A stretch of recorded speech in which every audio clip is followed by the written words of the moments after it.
What's up, Traders Edge? It's Mark Sebastian, your only option, coming to you from my kitchen. I hope you have a great trading week. Today, I'm going to break down what happened with the S&P, the Qs. We're going to talk about the one index that's completely breaking out. We're going to look at the VIX, talk about some earnings that are starting to appear, and of course, I'm going to give you that one stock to watch. So with that, let's dig in.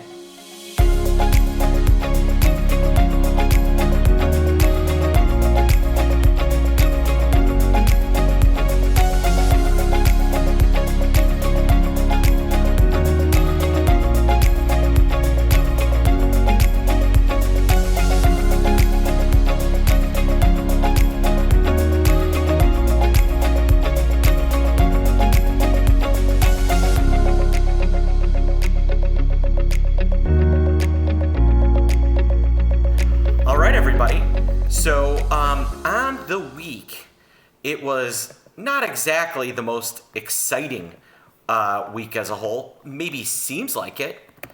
Early in the week, we had a little bit of fireworks. Opened up pretty nicely on Monday. Looked like we were going to make a run at 7,000. Rolled over Tuesday, really rolled over on Wednesday. It looked like we might completely fall apart.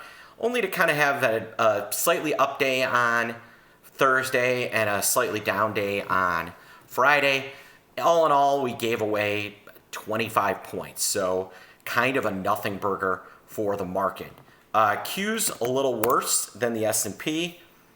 Had that big down day all the way through the 50-day moving average on the 14th. Ended the week, off $5, so a little less than 1%. Still not a huge hairy deal. It is the one index that has not made a new all-time high in 2026 so far. That all-time high coming on the 29th, there were about $15 off of that. Dow a little better week on a relative scale. Still slightly down, but not nothing like what we saw. Nothing like what we saw in the S&P and the Qs. What's really unique is that the selling was actually concentrated. Buying was not. The selling was in Apple, Nvidia, Microsoft, Meta, and a little bit of Tesla. We actually saw Google and Amazon have pretty good weeks. And across the entire market, the market was up. If you throw out just the Mag 7, the market as a whole was up. This is RSP. This is the equal weight S&P 500. Look at the week it had relative to the overall market. Right on the 9th, RSP equal weight closed 197.60. It closed 199.05 on Friday. So equal weight was up. What does that tell you? Most stocks were actually up this week, just not the mega caps. Most stocks were up, just not the mega caps. Now, if you want to see an index that is taking off, I give you IWM, the Russell 2000. It was up just about every day this week. Closed on Friday at 260, 260.23. So it was up another $5, almost 2%. So we have a broadening of the market. What does this mean for you? There's been a change in what wins. AI infrastructure play appears to be on hold, on ice, maybe over. That's Nvidia, that's AMD. But your foundries, they look good. The users of AI, Google and Amazon, they look great. And then you have strength in energy, in materials, in raw materials, in financials, retail. The rest of the economy looks great. The rest of the stock market looks pretty good. It's just the Mag 7 that look weak.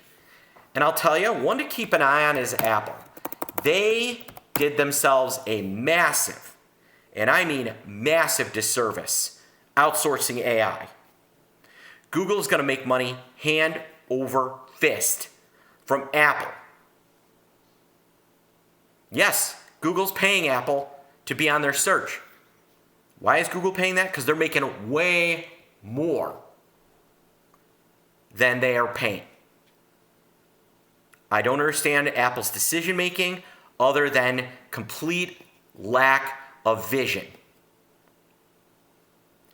Tim Cook probably needs to go because Apple, I believe, is dead money for the next 5 years. You'll get your dividends. Maybe you'll move up with the, slightly with the rest of the S&P. But by the end of the decade, Apple is probably not going to be a Mag 7 name. Write that down. All right, looking at VIX, got a big uptick on Tuesday, gave most of that away this week, closed 1585.